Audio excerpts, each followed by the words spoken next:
حضرت ابن عائش سے حدیث کے راوی ہیں، قال خرج رسول اللہ صلی اللہ علیہ وسلم فی جنازۃ رجل، میرے آقا ایک شخص ایک صحابی کے جنازے کے پڑھانے کے حوالے سے باہر تشریف لائے۔ فلما وضع، جب جنازہ رکھ دیا گیا، قال عمر بن الخطاب رضی اللہ تعالیٰ عنہ، عمر بن خطاب رضی اللہ تعالیٰ نے ارشاد فرمایا، لا تصلی علیہ یا رسول اللہ، اے اللہ کے رسول اس پر نماز جنازہ مت ادا کیجیے۔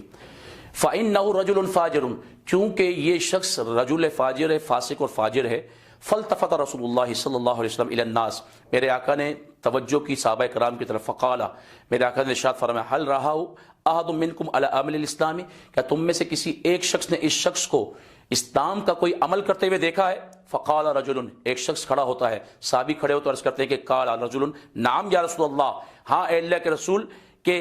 حرس لیلۃ فی سبیل اللہ، ایک رات اس نے جو ہے اسلامی سرحد کی حفاظت کے لیے جو ہے پھیرا دیا تھا۔ تو فصلی علیہ رسول اللہ، میرے آقا آگے بڑھے اور اس صحابی کی نماز جنازہ ادا فرما دی۔ وحثا علیہ تراب، اس پر جب مٹی ڈال دی۔ وقالا، پھر ارشاد فرمایا میرے آقا نے، اصحابوں کا، اس شخص کو، اس مرنے والے شخص کو خطاب کرتے ہوئے ارشاد فرماتے ہیں، صحابی جن کو قبر میں اتار دیا، کیا فرماتے میرے آقا،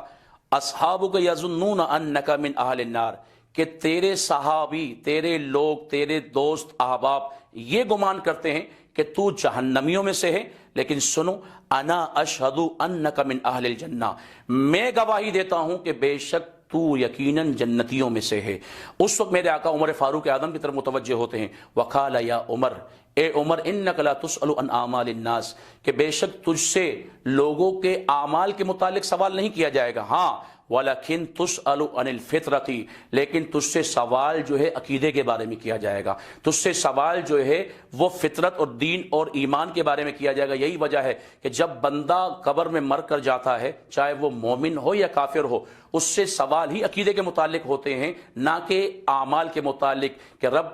کہ جو ہے محبوب ارشاد فرماتے ہیں کہ ہر شخص سے قبر میں یہ تین سوال کیے جاتے ہیں کہ من ربو کا، تیرا رب کون ہے، ما دینو کا، تیرا دین کیا ہے، وما کنتا تقول فی حق هذا الرجل، یا پھر جو ہے ومن نبیو کا، کہ تیرے نبی کون ہے اور تو اس نبی، اس شخص کے بارے میں کیا کہا کرتا تھا دنیا میں۔ تو یہ تینوں سوالوں کی طرف اگر آپ کی توجہ جائے اور غور و فکر کے ساتھ آپ ان سوالوں کو پڑھیں، سنیں اور سمجھیں، تو بات واضح ہو جاتی ہے کہ ان تینوں سوالوں کا تعلق بھی عقیدے سے ہی ہے، عقائد سے ہے۔ کوئی نماز، کوئی روزہ، کوئی حج، کوئی زکوٰۃ کے متعلق سوال نہیں کیا جا رہا